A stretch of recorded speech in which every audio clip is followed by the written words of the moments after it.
What's up, everybody? BDF 44 coming at you with another video. All right, good morning. Good morning, good morning, good morning. I'm eating breakfast. I'm gonna turn off that light. Is it better? It's actually better with it on. All right, here we go. BDF 44's channel. Thank you guys for checking me out, man. The Kyrie Irving situation is dragging on. I think we're approaching a 7th game for suspension for the guy for a bunch of stuff that they said he did that, you know, I don't necessarily interpret the way that they say that they do. In fact, I'm pretty offended by how they're interpreting his infraction. Now, I'm not the person that says that because I'm not offended by something and other people are, their offense should be ignored. I'm not that guy. Even if your offense doesn't necessarily add up to me, or if it makes sense to me or whatever, that's not the point. My thoughts about your offense only should matter but so much. I could be mistaken or what have you, so I never hold on to my own opinion enough to say my way is the way and that's it. But what I will say is, when it comes to the word in question here, which is anti-Semitism, I just don't think it's defined in a way that is good for all of us. It's not defined properly, and so when we look at how they're acting toward Kyrie Irving, if someone were to be actually anti-Semitic, the steps that they're taking could be arguably necessary, depending on what the infraction was or what the person's up to, or how far away from decency, I guess you could say, they are. I'm smelling gas from behind my oven here, trying to make sure it's all right. But anyway, the reality of my opinion is, I think Joe Tsai and some of the people, the Anti-Defamation League, I think they have taken this a bit further than a lot of the people in the black community, and I just say it that way, would have liked us to, based on the fact that a lot is not very clear about what exactly is the offense. And once we start wondering and looking into what the offense actually is, it's really vague. It's vague. The understanding is that he posted Hebrews to Negroes. The understanding is that Hebrews to Negroes has some inaccuracies and flat out lies within it that that tell a story about a people. And so when you have a story that's out there and it may not necessarily be understood to be true or respected to be true, it's going to be looked at as offensive, and that offense could be applied as anti-Semitic based on the circumstance and who is being offended. But if you look at what is actually happening here, there's no intended offense. So if the intended offense is not to be taken into account, then we need to apply that logic to other situations. Anytime anybody does anything, regardless of what their intentions are, we need to give them sensitivity training, right? Because essentially that's what's wrong here, is that Kyrie Irving apparently is not sensitive to all who need to be considered. But it seems to me that those who are punishing him for this are too not being considerate of all of who need to be considered. So, and I look at the situation, I say, are they not aware of the hypocrisy that they engage in? And if so, have they not heard enough of us, people who are speaking about it, to help them understand how we see it, and that there's something for them to do differently? I look at the camera and I tell you guys, I really don't think there's another reason for Kyrie Irving to be going through this other than the fact that he had made these same people lose a tug-of-war match with him in the past, and this is their opportunity to get back at him. It's really, really disciplinary / power struggly type of thing going on there. And, you know, it's only so much of that I'm willing to defend Kyrie for, because I know that he poked these people. He poked the bear just like Kanye did. And I think they did it for a purpose. I think it's probably a divine, godly, thing that's going on here, as I've discussed my opinion on that. But nevertheless, these are men making choices at the end of the day. And what comes with those choices is a reaction. No different than the people who are enacting whatever it is they're enacting on them. So to them, the same. So I hold everybody accountable and just say, this is a huge distraction, you guys. I mean, for all that it's worth, and for all that it is, and for all that I think it can be and should be, at the end of the day, it's just a distraction that's not really helping us get along the information as quickly as it needs to. The information is in the movie, and the information is in books. What I think needs to happen is people need to take that information and put it in a different way so that people can receive it in a way that isn't um, pro-black, to be honest with you, because there are a lot of people who aren't black who are going to need that information, and they're not going to want to receive it in that way, and I do not blame them. And that's always been my point of view. I don't think that just because I'm a black person that everybody should accept that I'm putting myself first, and that's not how you help people grow together, especially when you have people who are biracial who have to figure out how best to maneuver in these circumstances with family members on both sides. That's not how you play like that. That's not how you play that game.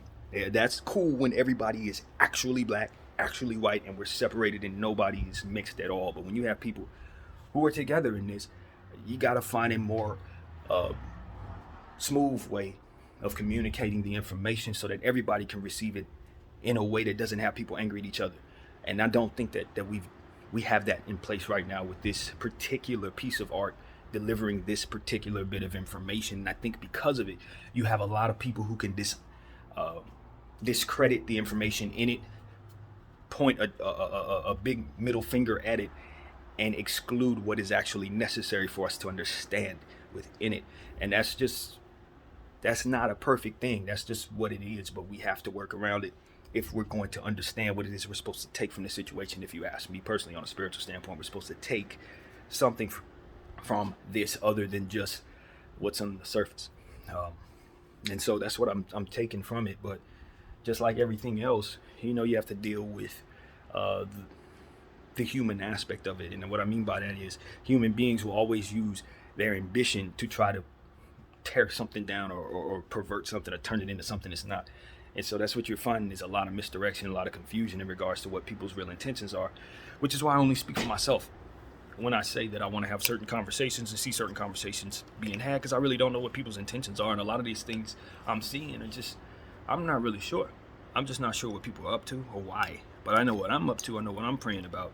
And it's not to see people on top of each other, angry at each other for truths that have long been hidden from us. All we're doing is proving that those who hid that truth from us were right in doing so. So we need to get our minds right, absorb this truth, silence the children in the room, and I mean that, and get some people out here who are serious about this conversation on both sides, to think about the future and how we're going to handle this so that we don't continue to engage in the same crap in regards to our holy disagreements that humans have on this earth for so long. Wars and wars and wars start like this, just like this. And what I'm saying to you is Josiah's not helping by engaging in this crap. Adam Silver is not helping by engaging in this crap. Shaq and all those guys who are going against Kyrie are not helping, because even if Kyrie is mistaken in his actions, there's none of those people who are not clear on the fact that he's not a hater. Now, he may be engaging in energy that people don't appreciate for reasons that are not clear to him, or may be clear to him, depending on what side of the fence you believe he's on, or you believe him to, whatever you think. But at the end of the day, he has now put all of us in a space where we can pay attention to something that we long probably should have been paying attention to in the first place. And that is how information is filtered to us and not filtered to some, or what have you, and who's behind the curtain and how they've been behaving and ultimately controlling things in a very biased and unfair way. And then it opens up the door for how far that goes and just how treacherous it actually is. And so I'm not letting this go. I'm not keeping the conversation on Kyrie and Kanye. I'm not. This is a conversation about who's behind the curtain. And it's going to remain a conversation about who's behind the curtain until those truths are understood to be just that, and not deflected in a way that seems as if it's not there at all. You know what I mean? Oh, the only thing it's doing is proving that, they're trying to essentially say that the only thing the movie does is deter people from loving Jewish people. That's all they're trying to say. Is what it does is essentially say they're not who they are, and now you need to be worried about them. And that's not what it's saying. What it's saying is that there's been people who've been lied to. That's what it says. And see, that's what must be articulated properly and understood once these truths come out. And that's why it's important these conversations are had, so that I can say this with factual intent rather than just it being something that I believe. I don't believe everybody's in on anything. I never believe that. I don't think that it's possible for everybody to be in on something. But what I can say is, because this is a religious conversation, that holds more weight than most. You understand what I'm saying? Because people are praying a certain way, one would wonder, and one would have the right to wonder, if secrets were being held. Because it's spiritual. What would keep them from not? What would otherwise bring that out, if not for the belief in their faith that they otherwise have a right to withhold whatever secrets they have? So what I'm saying is, when it comes to faith situations and secrets, you got to dig a little deeper. You have to. You have to look at the nature of it. When someone has their faith wrapped up in something, that means they'll give their life for it. So of course they'll go to the grave with the secret. So you can't just take their word for it. No disrespect, but it is what it is. So when it comes to something like that, we need to dig deeper. We need to not just take people's opinion for it. Not the people behind the curtain who are telling us this guy's a bad guy, and not that guy who's not necessarily coming out saying a whole lot about what it is that he posted. And it's okay that he doesn't, because it wasn't his intention to promote it. It was their intention to tell us that it was his intention to promote it while promoting it their damn selves. And that is what we need to understand. No one has done more for Hebrews and Negroes than those behind the curtain, because they're the ones telling us it's there and to not see it, even though they know that 9 out of 10 people are going to be curious about things they tell them not to see. Or at least you would think they would know that. I don't know that they know that. But anyway, it is what it is, man. Now everybody is still trying to figure out if it's within their best interest to lay eyes upon such devilish art, which is how they described Hebrews to Negroes, when it's not actually that at all. And look, man, I'll tell you the truth. If something in a movie is a lie, you have every right to question whether or not everything else is a lie within it. But the thing about it is, when you haven't seen the movie, that's a relevant thing to say. When you actually lay eyes on what's there, then you realize you're lacking context when you say that. Because what it is, when you see it, is a bunch of comparative data. Language data. Like, this word matches this word. And the origin of this word comes from there. And these people said that word, and these people said that word too. Now, how else would they say that word and they say that word if they're not coming from the same place? Because they're now currently in different sides of the world. Like, that's the kind of stuff they keep showing you for 3 whole hours and a half. So once you see what it is that they're giving you, and you realize that all of it is Googleable, all you gotta do is pause the movie, Google what they're showing you, and then see it in other places other than the movie, and you realize the comparative data is real data. It's not something someone pulled out of their backside. You can Google all of it. And as you do, you start realizing there's nothing not to like. It's just a 3.5 hour class. And it's not an actor movie. It's not something smearing people. It's not somebody getting on there saying, those guys are bad. Because that's what they tell you it is. You sit up here thinking they spending a whole movie bashing Jewish people. That ain't what they doing. That's literally not what they're doing. I think they're a bit flippant when they're talking about Jewish people and any non-black people in this movie, which is why I'm kind of cringe when I watch it, knowing that other people have to watch it. But that's just my temperament. That's my mind. There are other people who love that. They want that. They think that it's necessary and believe it's necessary because of all the energy we've received that hasn't been supportive. We've gotten a lot of not so supportive energy. So when we step out and say, yo, we support ourselves and we don't care if you support us or not, it's going to be a lot of people who are with that. Even if I'm cringe on it, they're going to be with it for sure. So y'all going to have to respect that, man. We've been receiving a lot of hate, a lot of not so good, a lot of not so love. And we going to come out bragging, baby. You know what I'm saying? We gonna come out bragging. We are who we are. If you tell us we the gods and the kings of the earth, you know how we move. We're gonna believe it. We're gonna act like it. But it don't mean we hate you, and it don't mean we want to enslave you like we were enslaved. That's not how this works. After we finish bragging, we eat a little barbecue, smoke a little weed or whatever our little thing is, and maybe say a prayer and keep it pushing. We're not gonna take it too far. We're not gonna go, all right, now you need to lick our boots because now we found out we're the people of God. Like, that's not how that works. No. There'll be too many people like me looking at them saying, no, we're not doing that. You know what I'm saying? So it's not going to be that. It never would have been that. We're not like that. Not inherently anyway. Now, the people who currently reside here, I cannot say that they are not. I cannot say that. I don't know that America's not like that. America is like that, I believe. But black people, the people who came from the slave ships, the ones that we found out from where they said we're not, the ones that they actually took from wherever, and all this other stuff. Yeah, we're actually not like that. It's just one of those things where you've been told we're like that. They put us in a situation where we would otherwise be traumatized, so that makes someone crazy, does it not? You put someone in 400 years of trauma, yeah, they're gonna come out not so okay. Like, just in general, that's how that goes. So yeah, that kind of stuff brings out the worst in a person, I guess. But we're also a spiritual people. We believe in God and we're connected to Him. So it's kind of like, well, if we didn't have God, then of course America would have been destroyed already. I think people need to understand that. You wouldn't be able to function properly. Once we got free, we would have tore everything up if we didn't have God. We would have tore it all up. Think about it. So it's one of those situations where I'm like, all right, unless they enacted some amazing psychological warfare on us, as to which, if that were the case, then someone like myself shouldn't be talking like this now, then there's no real truth to that crap.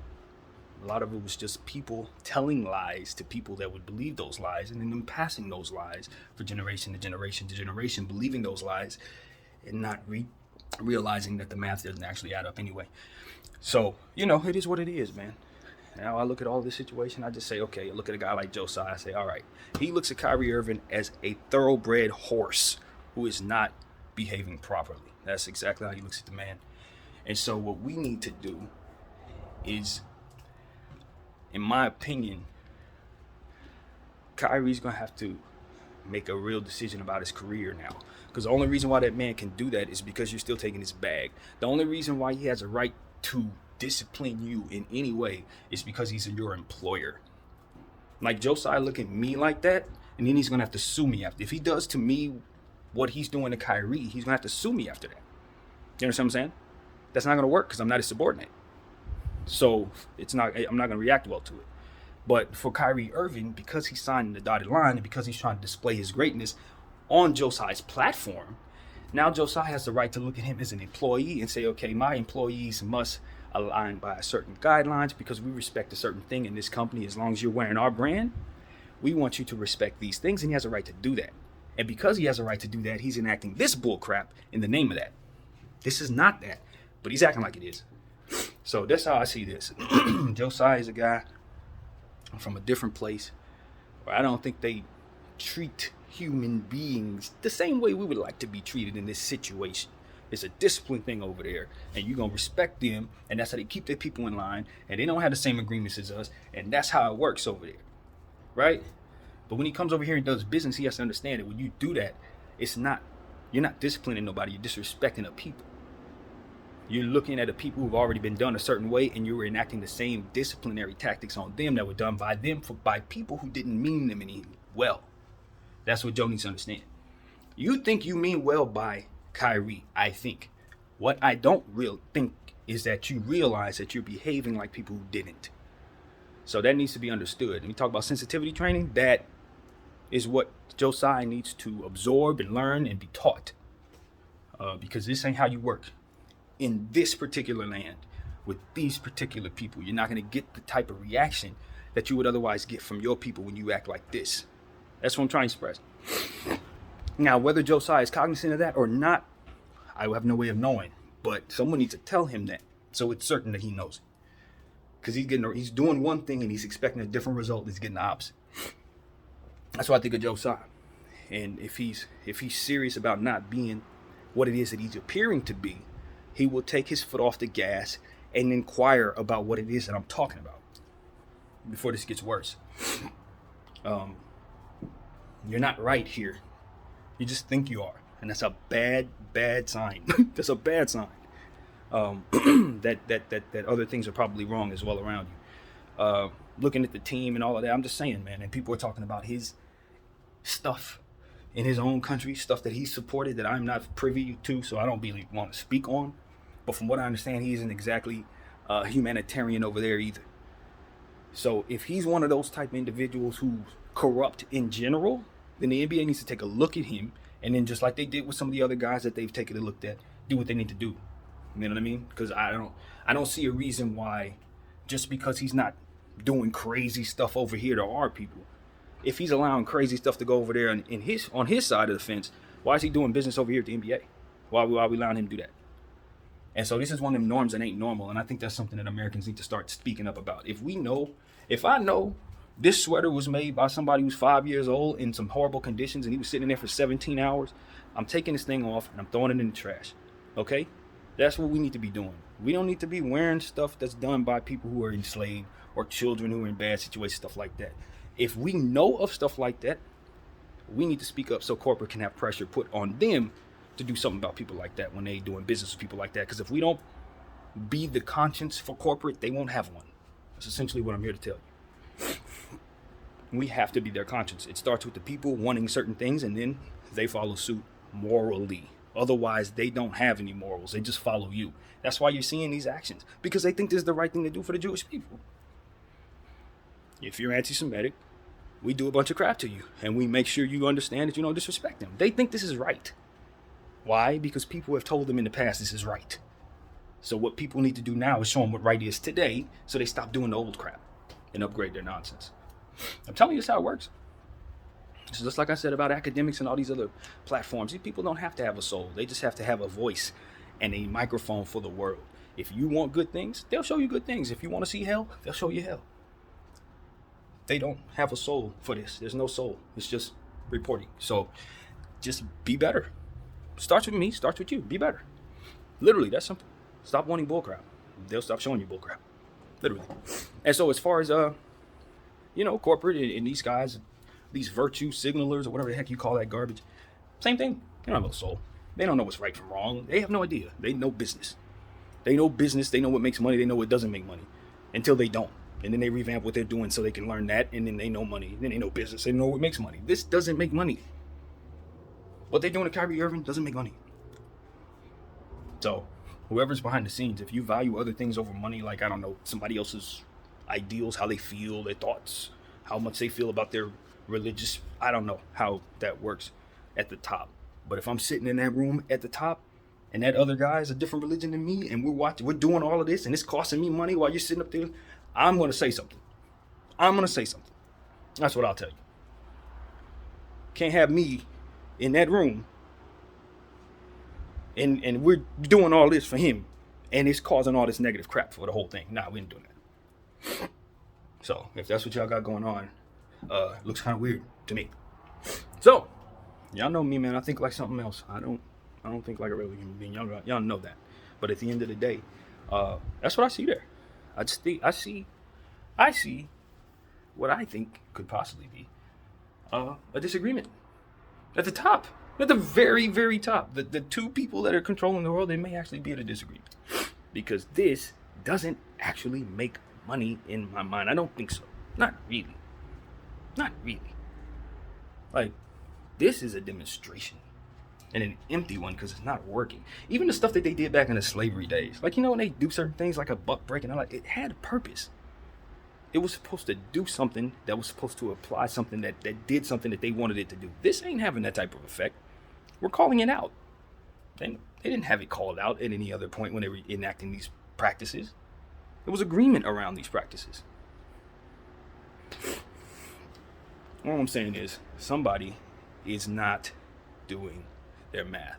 Somebody at the top has lost sight of what they're doing. Somebody at the top is probably focused on their matters of the heart or something. I'm telling you, there's something weird going on because people are acting erratic. And you're seeing the subordinates who speak for these people going flip-flopping like crazy. It's like, I've never seen them flip-flop like they're flip-flopping on this conversation. You got Stephen A. Smith got something different to say every 2 weeks. Not even every 2 weeks, every week. I like Kyrie, hate Kyrie. I like Kyrie, hate Kyrie. What? Man. Like I said, there's some disconnect at the top right now. And it shows. So, it is what it is, man. Like I said, I don't know how these things work. All of this stuff is speculative in my mind. None of it has to be anything. It's just entertainment. But it's not. It's not. It's entertainment as it pertains to me entertaining you. But as it pertains to how I'm viewing it, nah. This is everything but. This is spiritual warfare, to be completely honest with you. And a power struggle. Man still not being able to accept that he is in fact not God. That's what this is. That's what this is in a nutshell. They're having a hard time with that. It's like, so you're telling me I'm not God, though? Like, for real? But I have control over everybody. Nobody can do anything at all without me, but I still don't. I'm not. That's what seems like is going on at the top to me. Like, no, buddy, you're not. You're not. You're not God, bro. So that's pretty much it. That's what I got to say, man. I hope everybody's having a fantastic start to their week and month, whatever this is, mid-month, November. You know what I mean? I just look at everything that's going on around me in regards to these conversations that I just say, God's in control. God is in control. We are doing a whole lot of praying around here, continuing to do so, continue to speak our mind freely, continuing to ignore what's on the surface, and just being, letting our mind do exactly what it's supposed to do and letting it be. So that's what we do here. We don't care for looking at the surface unless it makes sense to do so, which a lot of times it does, but in this case it does not. It doesn't. Kyrie Irving, Josiah, there's people behind all of that. There are people behind all of that who need to step up and let themselves be known. They don't want to be famous, but they want to control everything. I don't get it. I don't let it. It's like, wouldn't a God want to be worshipped? Why are you hiding? What are you afraid of? That's another reason why I know you're not a God. If you're a God, you wouldn't hide. Why are you hiding? Step out in front of Stephen A. Smith. Say, I am such and such, such and such, and this is my statement, this is my belief, and this is what you got. You have it because of me. I'm here because I was ordained by God, and you guys need to listen to me. Like, come out and speak. And you don't know why this is this way because I control this, and if I didn't have it this way, this is what the math shows us. You guys would be this. That's the type of communication I want the 1%ers to give me. Tell me what you see so I know what you're looking at. Don't hide in the shadows. Speak to me. Speak to me just like you want me to adhere to you. Communicate. But you ain't going to do it because you're not really God. See, I speak to God every day and he communicates to me. Maybe not the way I'm communicating to you, but I get the gist of what it is he wants me to hear. And you know what he tells me? Challenge you. Challenge you. More or less, speak this way. Speak this way matter-of-factly, even if it makes no sense to anyone, because the person who needs to see it will see it and they'll understand that they are not God, and that is the missing piece to their equation. They're looking for something. The answer is, you are not God. BDF 44. Thank you all for watching.